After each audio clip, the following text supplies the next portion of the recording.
Sorry, Kap.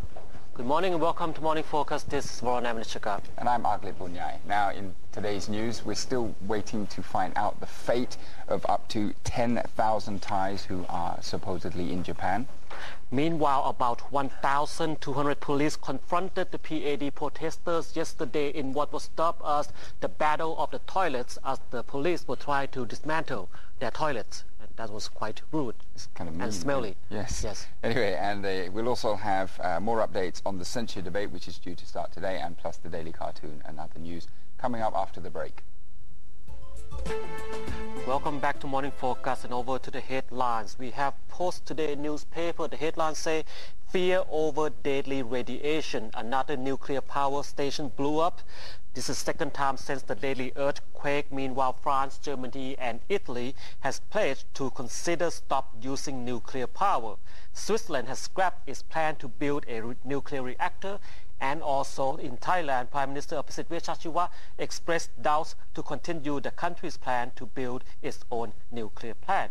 It was never going to happen anyway, Japan or not, but that's another story.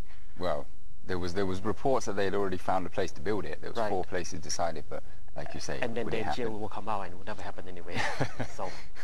Right, okay, now over in Thai Rat newspaper, they're leading with the story. Over 200,000 locals have been evacuated after another reactor blast. Now, in this story, they talk about how the international communities are now concerned over radiation.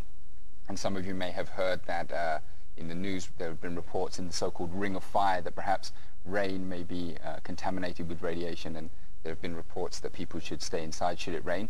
But with regards to the immediate threat in Japan, a U.S. aircraft carrier retreated another 160 kilometers from the Japanese coast, and that was after 17 crew members were exposed to radiation there. And also in the story, 2,000 bodies were found floating near the coast of Japan. And while there are worries at the moment that there may not be enough coffins for these dead bodies to be buried in. And over to Komchatlik newspaper, the headlines say concerns over contaminated food prompted the international community to inspect radiation of imports from Japan. Meanwhile, more than 160 people have already been exposed to nuclear radiation. More than 3,200 bodies have been found, while 500,000 are still homeless. And those are the headlines. Moving to our main stories of the day, missing Thais. Right, there are apparently some Thais missing. Now, the Thai embassy in Japan has not been able to confirm the safety of up to 10,000 Thais who are thought to be living in the areas that were affected by the tsunami. Now, according to the Foreign Ministry, around 21,000 Thais were actually living in areas affected by the disaster, but the Thai embassy could only confirm about half of them were actually safe at the moment. However, there is yet to be any reports in this story of any death or injury concerning these Thai nationals, so there's still hope. Right, and meanwhile, about 250 Thai people have lost contact in Fukushima prefecture since the explosion at the nuclear power plant. Thai officials have joined a group of officials from ASEAN embassies in searching for those 250 Thais and other citizens of other ASEAN countries. However, the authorities believe that they have been evacuated along with local residents when the radiation leaked. The attempt to locate them is difficult due to the failure of the communication system. Right, now there's also been a talk of help from the Thai government. Yesterday, the cabinet approved 200 million baht and up to 15,000 tons of rice to be sent to Japan to help with the disaster victims. Now, the Public Health Ministry has also prepared 20 teams of psychiatrists and also emergency medical officials that will be sent to help the aid effort. Now, the first teams of those will arrive in Japan today, so we'll have to see exactly how helpful all that is for the Japanese health aid effort. Right, and from Japan, let's go over to the battle for the toilets in Bangkok. More than 1,000 police raided the rally site of the People's Alliance for Democracy on Ratchadamnern Avenue before dawn yesterday to try to dismantle the makeshift toilets used by the protesters. However, the operation failed to flush. Did you like the way I put that? No, I didn't like that. You didn't like that was horrible. Okay, never mind. My bad, I'm sorry. Okay. A 1,200-strong team of police from the Metropolitan Police Bureau the Special Operations Unit, the Border Patrol Police, and also the Commando Unit closed in on the areas around the PAD protest site on Makawan Rangsan Bridge at around 5 a.m. yesterday morning. Three of these companies of Border Patrol Police were equipped with bulletproof vests, batons and shields, and they moved closer to the backstage of the PAD's protest site. Now, this caused panic and anger among the protesters, the majority of which it has been reported are in fact middle-aged women. So you can imagine a bunch of angry middle-aged women with no toilet. You do not mess with middle-aged women with no toilet. You just do not do that. Now, they responded by erecting metal barriers to protect their rally site and hurled bottles and other objects at the police, which slightly injured 2 officers. Then PAD speakers went up on the stage to call for backup from PAD sympathizers who were watching live broadcasts of the demonstration on ASTV. At about 6:30 a.m. in the morning, more PAD supporters turned up to join their fellow protesters. However, they were blocked off by the police. No clashes were reported, and of course eventually the authorities retreated, and the middle-aged ladies still have their toilets. I like that you said of course the authorities retreated. It's the same with the red shirts. You retreated the first 5 or 6 times, and then, well, let's not revisit the incident. Now, the Metropolitan Police Bureau spokesman, Kun Piyao Utayao, has said that the police were not demanding that the protesters vacate their rally site completely.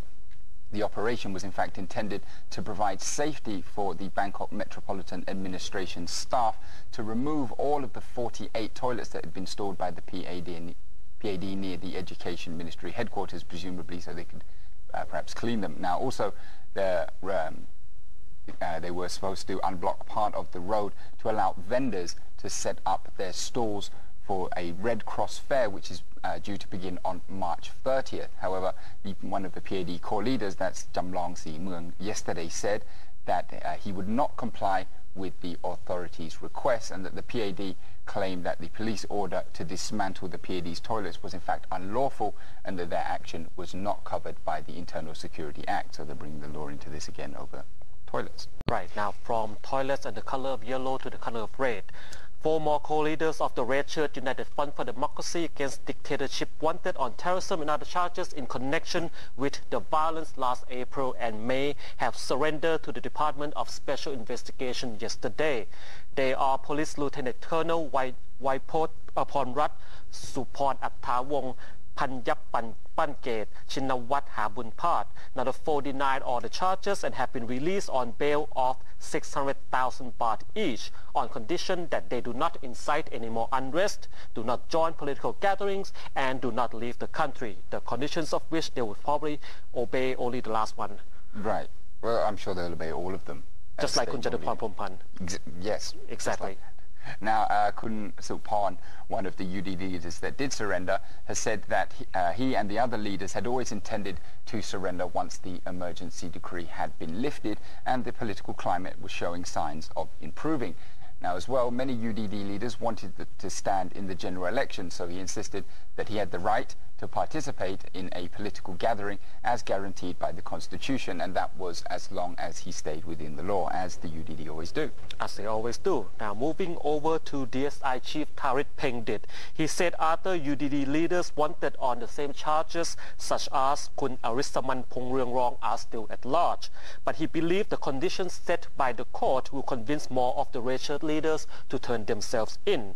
However, DSI Chief added that Mr. Risman's case would be different, and said if Mr. Risman really wanted to turn himself in, special conditions could be set for him before he was granted bail.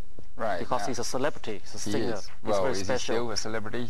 Well, he's a singer and a Spider-Man, if you remember. I do. I remember the music going on in my head while he was climbing out. Now, in response to this, Kun Arisaman has in fact posted a video on YouTube, which he did on Sunday, and he dismissed any news reports that he would be turning himself in at the present time. He did say that he would surrender only after the Prime Minister had declared House dissolution and that the royal decree on an election had been endorsed. So in a couple of months, we will welcome back Kun Arisaman from wherever he is. Yes. We have no idea where he is. No one does. You don't? Sure. Now, moving on to the censure debate. The opposition censure debate begins today and will go on for 3 days. The party has prepared 36 speakers, Pheu Thai Party has prepared 36 speakers, including Chief MP Chalerm Yubanrung, to grill the government. However, the bickering between the government and the opposition continues ahead of the censure debate. For example, the Democrat has set up the Censure Accountability Center, headed by their own MPs, to monitor all the information and evidence presented by the opposition during the debate. This, of course, does not sit well with the opposition, who are pointing out that the government will know their moves and their information beforehand, and that is simply not fair. So later on, the committee deferred to the House Speaker, Kun Chai Chitchop, to make a decision on such matter. What does Kun Chai have to say about this? Kun Chai Chitchop has admitted that he doesn't actually have any control over the content of these video clips that are supposed to be presented by Pheu Thai Party at the censure debate. Now, his exact words on this were, "How could I be confident that a clip has been edited or not? It's just like stealing. Would a thief tell us in advance that he or she would steal something? But if we did know in advance, we could prevent that thief from entering our house." However, he did insist that all documents and video clips would be examined by the authorities first, including the Deputy House Speaker, the Secretary General of the House, and 3 or 4 officers of the House Meeting Division. Now, I thought this is how it normally works. You normally get to see the evidence before it's presented in a debate like this. And I'm not quite sure. In other countries, perhaps, but we are unique in and of ourselves. Now, there are, of course, concerns by the government over these clips and evidence, particularly the clips and evidence on the crackdown of the protesters last year, which Pheu Thai Party MP and Red Shirt leader Jatuporn Phompan has been assigned to lead. Now, Mr. Jatuporn insisted that the video clips, including clips on the burning of Central World Shopping Complex, still pictures, witness testimonies, and other evidence are all authentic. However, he refused to have them examined before the debate. He said doing so was like letting the government see exam questions in advance. He added that he had pictures of all the suspects who had allegedly set fire on Central World. All the suspects, he said, have been arrested and have been released already. Right. Okay, now moving from that onto some good news on our last story before the cartoon. Now, there's words of an alliance. Chat Thai Patana and Phumjai Thai parties have agreed to a political alliance after the upcoming general election, and they did this during a lunch yesterday, which was very nice. Good news for whom, Kun Aklit? Good news for them. For them, okay, that's fair enough. Now, they came up with 3 agreements. The first one is they will protect the nation's highest institution and create national reconciliation. They will work politically together from the same political stance, and they will jointly make political decision after the election. That decision will be whether or not they will go with the Democrats or the Pheu Thai Party after the election. Now, our reporter asked House Speaker Chai Chitchop, who was, of course, Kun Nevin Chitchop's father, about this, who would they go with. Kun Chai Chitchop, of course, say that we don't know yet, have to wait and decide on that. Now, it's very important that in this meeting, the real leaders were there. That's mean Kun Nevin Chitchop, Kun Banhan Slapa Acha, the banned politicians, but the in fact, leaders. them. Cool. Those guys. Okay, cartoon. Cartoon time. Yeah. Right now, today's cartoon is from Daily News, and it starts with a man telling his friend that there is an earthquake coming and it's going to hit Thailand. And his friend said, however, it is not caused by natural disaster. No, it's not. And in the next picture, as you can see, if you wait just a second while the picture comes up on your screen, now you can see that the cracks are described as corruption, red shirts, censure debate, and the rising price of consumer goods. What a metaphor for earthquakes. And so many cracks and no toilets. Well, there still are toilets. That sounded a lot worse than you Thank you did. for joining us this morning.